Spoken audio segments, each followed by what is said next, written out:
I couldn't ask for a better agent, for a better company in a time like this, in a disaster where you have no idea where to start.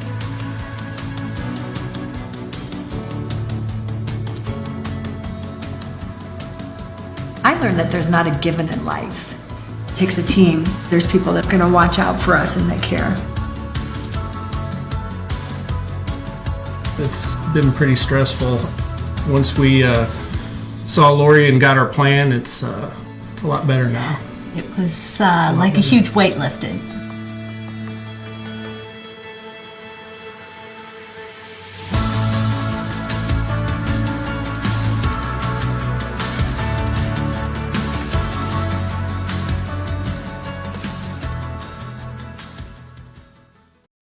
Get around here behind me.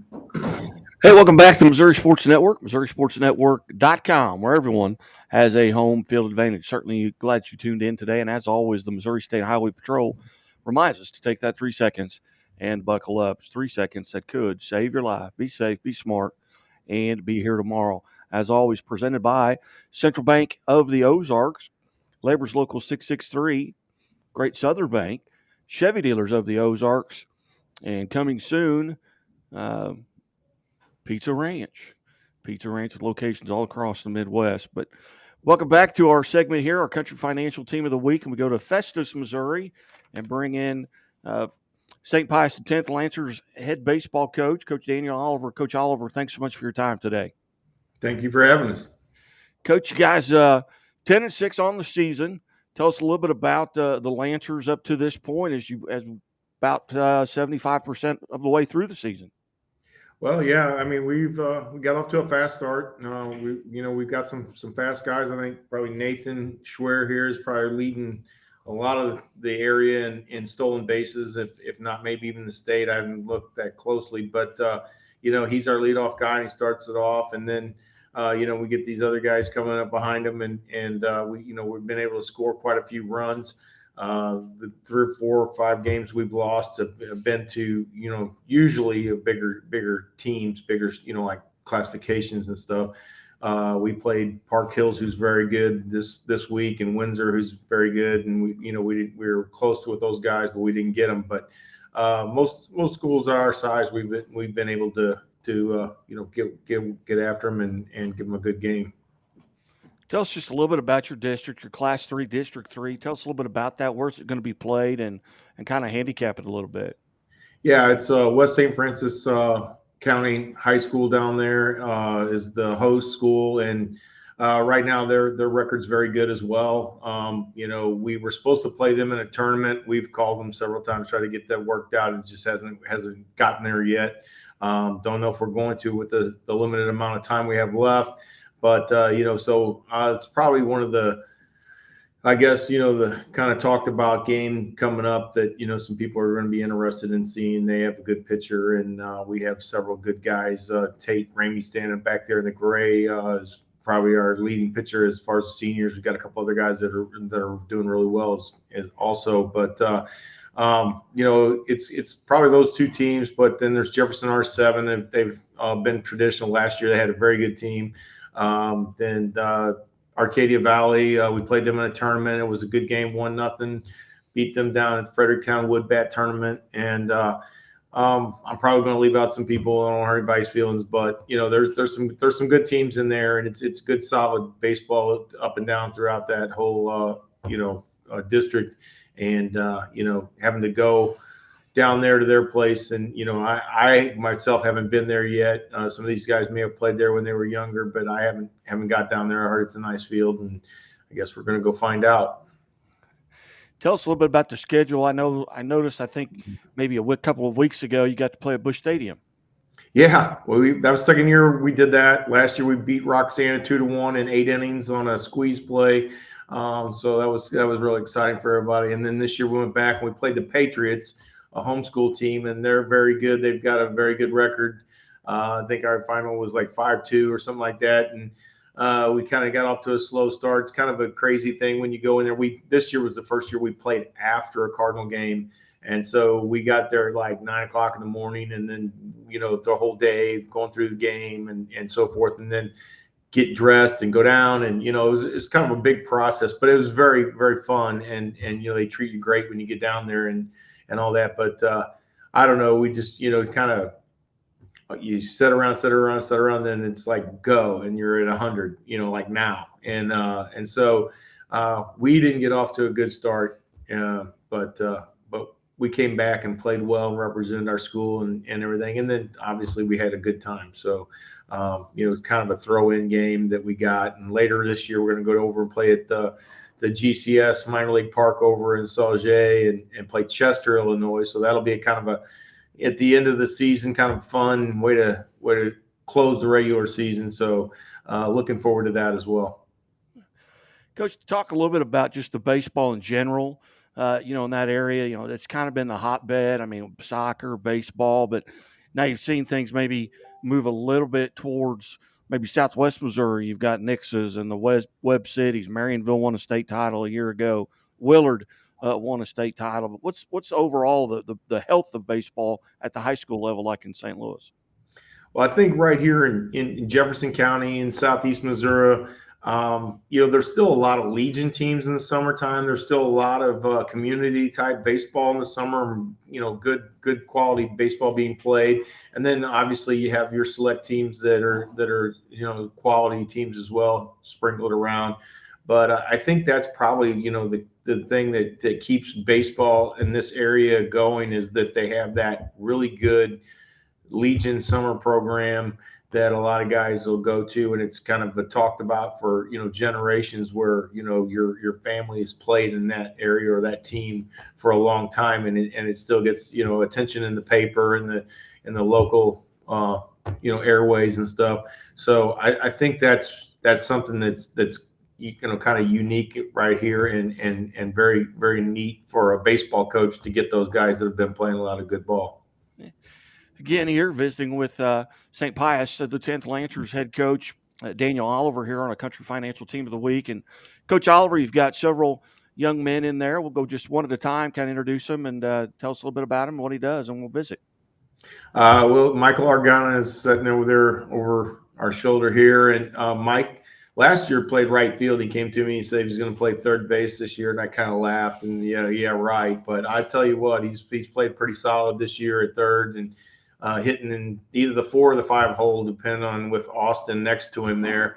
When one of them has a little bump in the road, we switch them up and change it around. But they've been right there in the heart of the order and driving in balls and doing a good job. But Michael's played really good third base for us, and really a very pleasant surprise that, I knew I kind of penciled him in the right field, and he said, "Nah, Coach, I think I'm playing third," and he's taken it over from day one and done a good job with it. Austin, sitting there right next to him in the gray shirt, is our catcher, and I believe this is my third year. So my first year was COVID, and he would have been our starting catcher that year, and for the one jamboree that we got to do, he was our starting catcher. But he started for us last year, and he started this year. He's just been very solid back there all the way through defensively, and he's going to go to Jeffco next year over here and play some baseball. And now I've even talked him into pitching a little bit and kind of being a closer. He's got a really good arm, and he comes in at the end of the game and has been and had some good luck shutting some people out and helping us, finish things off. The guy there behind him is Colin Brown. Colin's played second base for us the last 2 years, and very solid defense. We kind of use him in the 9 hole down there, and he sneaks up on some people and gets some good fastballs, and he's been very good and kind of helping our production get going down there. So just great to have him there. He and Andrew Merciel. Andrew's a junior, plays shortstop, but they've turned a lot of double plays this year already. And high school baseball, that's just awesome if you got a pair that can turn a couple double plays, so get you out of things. Nate Schwer, I talked about Nate and his stealing bases and so forth, and he's our leadoff batter. He's played center field for the last 2 years, and just done a great job. I mean, he's our guy who gets it going. He gets on base and gets things going, and it's if he gets on, it's you might as well count it as a double because he's going to be second in a minute or two, and puts a lot of pressure on the other team and keeping them, then if they got to pay attention to him, then maybe not paying attention at the plate, and we'll get it a little bit going. Then you got Kyle Lewis back there in the middle. Kyle is he hadn't played baseball here. And now he's a senior, and he came out this year, and I didn't know, where he'd fit in, how it would go. He's a great athlete and played basketball and soccer on his runner-up state championship team, and had a great job there and been on some good basketball teams here. I've had him in class. He's always works hard and stuff. So I knew he'd be a good fit personally, but I didn't know how, that was going to translate after being off so long. But he's played a little bit, started a couple games, and he's kind of that courtesy runner guy. His specialty, he comes in, he's smart, he pays attention, knows what's going on, and he's as fast as anybody. And, he just adds that speed. I mean, Austin gets on, and then I put in Kyle as a courtesy runner, and Austin's okay for a catcher, but Kyle's great speed for a catcher. So, and then, like I said, Tate back there. Tate, not only is he one of our best pitchers, but he's played an outstanding right field for us this year. And just the other night, he went over to Crystal City, and they have a nice tall fence over there in right, and Tate knew how to play it off there, and he held some guys some shots, and he held them to singles just because he got over there and then of course he's got a good arm being one of our pitchers, and he fired a shot right into second base, and I think that kind of shut down anybody's ideas about going and taking extra bases. He's done a great job defensively for that part of it as well. And then the added part that he's brought it to us this year, in years past, he hasn't been as consistent at the plate. And now he's hitting down there in the 6-7 hole. And, it's kind of driven. We're good at the top and good at the bottom, but we were kind of having a couple of spots in the middle that weren't getting us through. And he's started, batting every day. Sometimes when he's pitched in the past, we DH for him. But this year he's hitting them for himself. And I think that's provided us a little extra spark at times. Well, we'll start with Michael, if he's in the still in the room there. Yeah, he's here. Michael, how are you, sir? Good. How are you? I am good. So you make that move from right field to third base. But what was the biggest challenge there? I think the biggest challenges was just reading balls off the dirt as opposed to the grass. And outfield, I was used to getting those grass bounces, and I had to kind of play my approach a little further up. I had to play further up on the grass because it was more of a bounce that I was used to as opposed to getting one off the dirt. Yeah. What made you want to move from right field into third base? I just I looked at the positions, and I saw that right and third were positions that we needed somebody, and I felt that we had some people to fill right, but we didn't really have some people to fill third, and I thought that I'd be most useful on the team at third base, and so I decided to give it a shot. Yeah. So you're 16 games into it. What's been the toughest thing to get used to? I guess maybe the consistency of last year. I would DH a lot, so I had kind of that. I was able to just focus on hitting and not as much on the fielding. But I guess just getting into the mindset of being able to even strike out, but still be able to go back on the field, have a good mindset, and be able to make a play on defense, and just having the be able to bounce back after a strikeout or a bad play or something like that, and get the next one. All right. Very good. Well, Michael, hey, thanks for being part of the show, and thanks for being part of the team of the week here at Country Financial on High School Game Day. And then Austin is. Hello. Oh, I got you guys mixed up there. See, Austin, tell us a little bit about kind of what you do to get prepared to catch every game. What are some things that you're thinking about? What are some pregame routines that you have? Definitely, I'd say it goes back all the way through the winter. Definitely getting prepared with our pitchers, especially like pitchers like Tate, our sophomore Xander Street.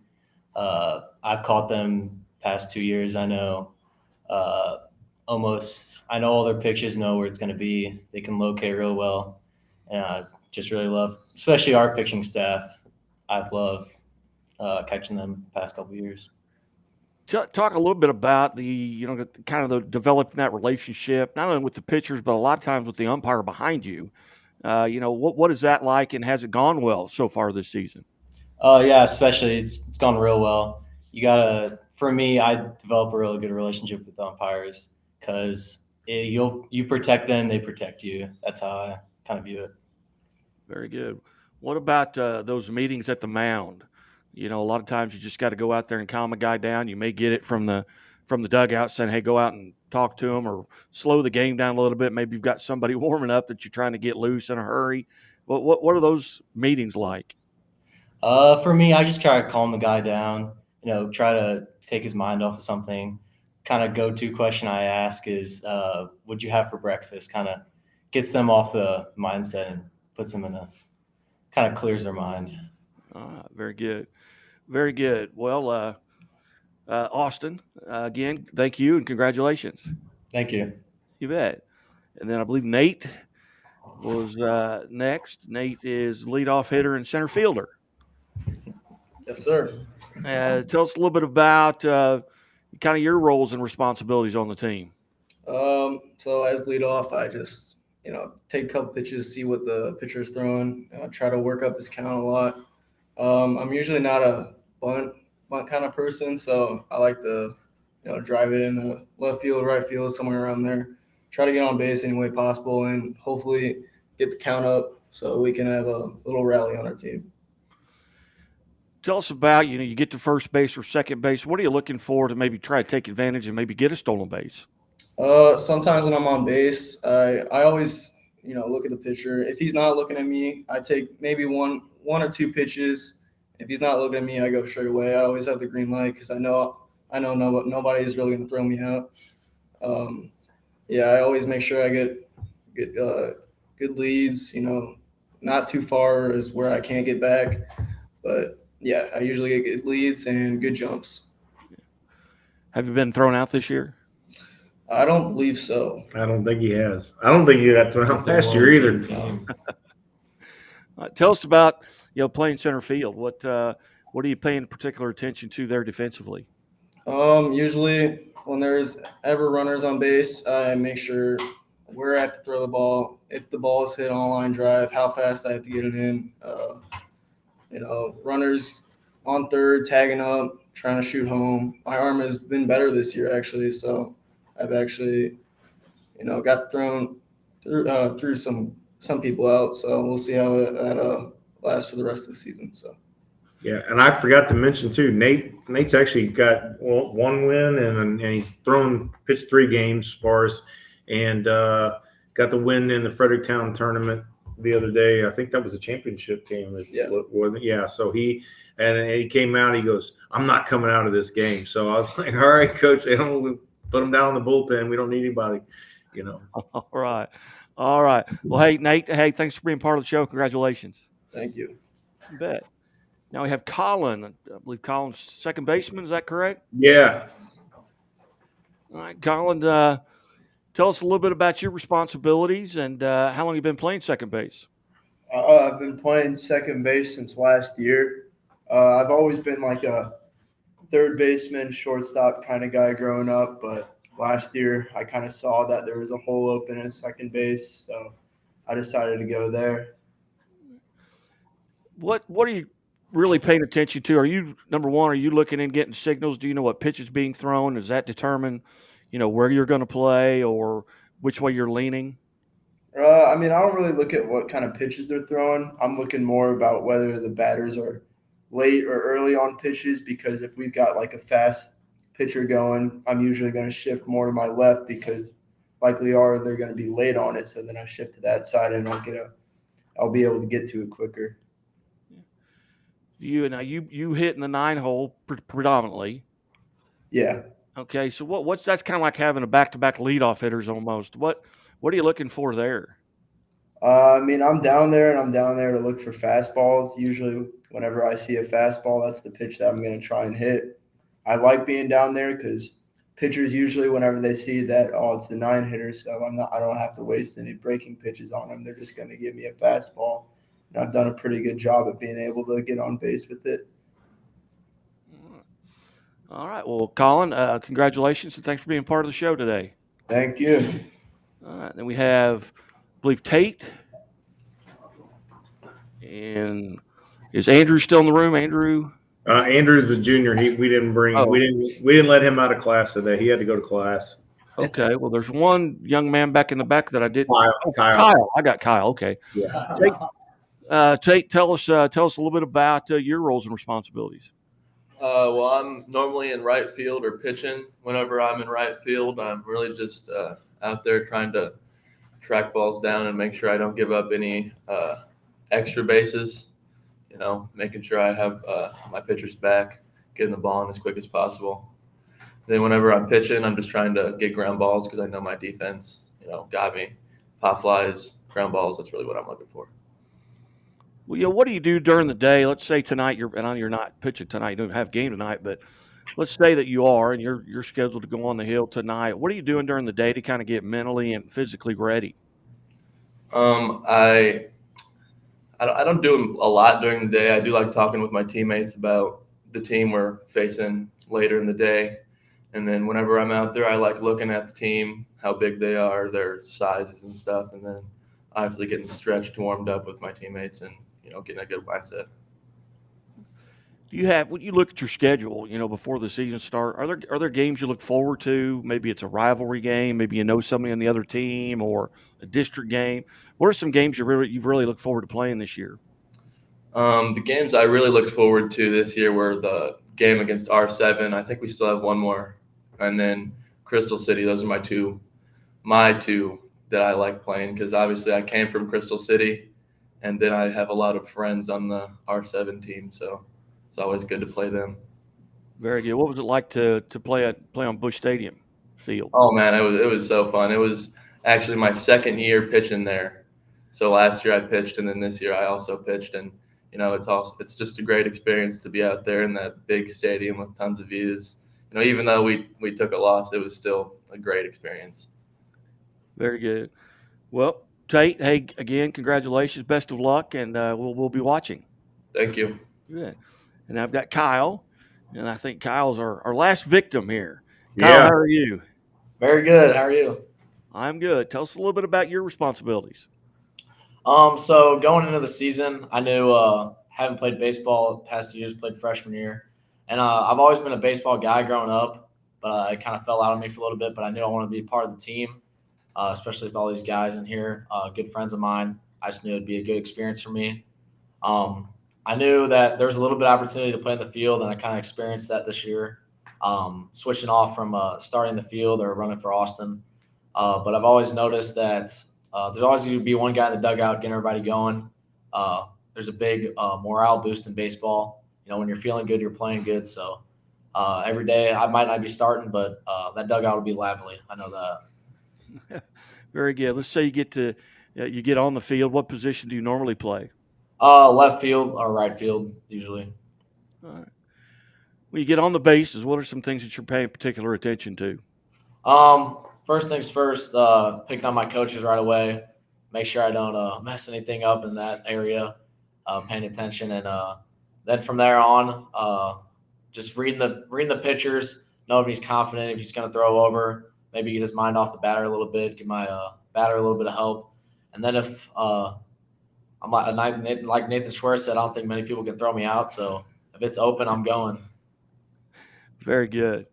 Very good, Kyle. Well, what's the experience been like, and how hard has it been to pick baseball back up after being off for a few years? Yeah, it was definitely a big step back into it.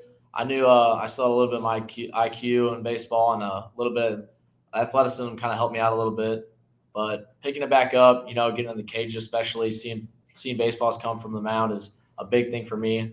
Getting back into that rhythm, and then just the field baseball, it was awesome coming back, and missed those few years I wasn't there, and but I'm really enjoying this year, and it's just a great time. Right. Well, hey, Kyle, congratulations, and thanks for being part of the show today. Thank you. Right. Again, visiting with here on episode 291 on High School Game Day at the Missouri Sports Network, our country financial team of the week, St. Pius X Lancers, and head coach Coach Daniel Oliver. And Coach Oliver, a little bit about your background. How long have you been there at St. Pius X, and where did you go to high school and college, and how'd you end up at St. Pius? Well, I started off. I grew up in Montgomery City with Montgomery County, and got a football scholarship to Central Methodist. And I played baseball with some of the guys that were on the baseball team and stuff. And I don't know. I guess I was just young and naive and just thought, I can just walk over there and be okay. And I talked to coach and wanted to play, and he kind of, who are you? I don't know, Montgomery County and this and that, and. But I was like Kyle. I was pretty fast, so he knew me from football for that, and so he was like, "Well, I could be a pinch runner for a while." And then next thing you know, I got my shot, and I basically started outfield, either right field, left field, center field, wherever he needed me. Every game, he made sure I was in the lineup after a little bit, and so graduated, got my first coaching job at Northwest House Springs down here, and stayed there for about 5 years, coached baseball and football, and Coach Paul Hogg was our head football coach. Good man, taught me a lot of stuff about football, and worked with a bunch of guys my age and stuff, those young guys doing baseball and stuff, and just kind of just loved it. I really thought I was going to be a baseball coach only for probably my whole career, and next thing you know, I end up at Afton and spent the next 27 years there. Probably second or third year in, I end up, they go, we need you to be the football coach. And I was like, oh man, that's a lot of work. I don't know. And I did it, and, had some pretty good teams. Got a guy, Marcus Golden, playing for the Arizona Cardinals now. And, I've had some great kids, DJ Ford, player of the year, class 4, 2005. And, went to Air Force Academy, still in the Air Force, doing a great job protecting our country and stuff. Great kid. Just over the years, I had a lot of great guys. I coached baseball there. Had kid went to Duke, and a couple of kids. One Brandon Jackson from House Springs made it to AAA with the Yankees, and had some nice kids along the way. Just a lot of fun. Just baseball. It's just a completely different thing, than football. It's just it's intense, but it's it's just great to get out, and I guess in the warm weather and stuff, it's just a different season. But then I became the athletic director there and football coach, and had to give up baseball, and it was, I guess you're so busy being an athletic director, you don't realize how much you miss baseball. But when I retired, I got a chance to come down here to Pius about 3 years ago and do football and baseball and baseball, man, I'd love to do that again. And then COVID hit, so that was just wasted year, and didn't all these guys, I had them. I knew they were going to be good. I thought they were going to be good, and but we just really couldn't get our system installed and some things that we wanted to do. And last year things started coming. We started coming along, and Nathan Stoll's not here today. He's sick, but Nathan's a big part of this as well. He bats in the second hole, and he plays left field most of the time next to Nate. And, early on they ran into each other a couple of times, and there was some, there was just some things that we had to, get going.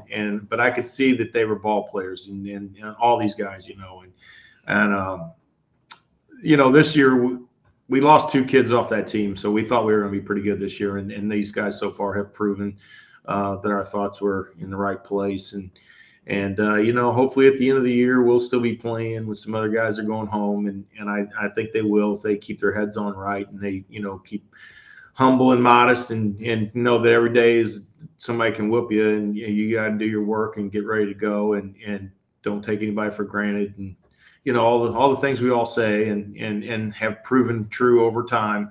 But, so far it's worked out for us. And if we keep going, I think we'll all be pretty happy in the end. Very good. Well, Coach Oliver, I certainly appreciate you being part of the show, and Coach Moreno for helping set up and get us all operated and get the volume all turned on here on our Country Financial Team of the Week segment for High School Game Day. But Coach and gentlemen, I appreciate you being part of this. Thank you. Thank you. You're watching High School Game Day here on our Team of the Week on the Missouri Sports Network, MissouriSportsNetwork.com, where everyone has a home field advantage. As always, keep it right here. Stay tuned.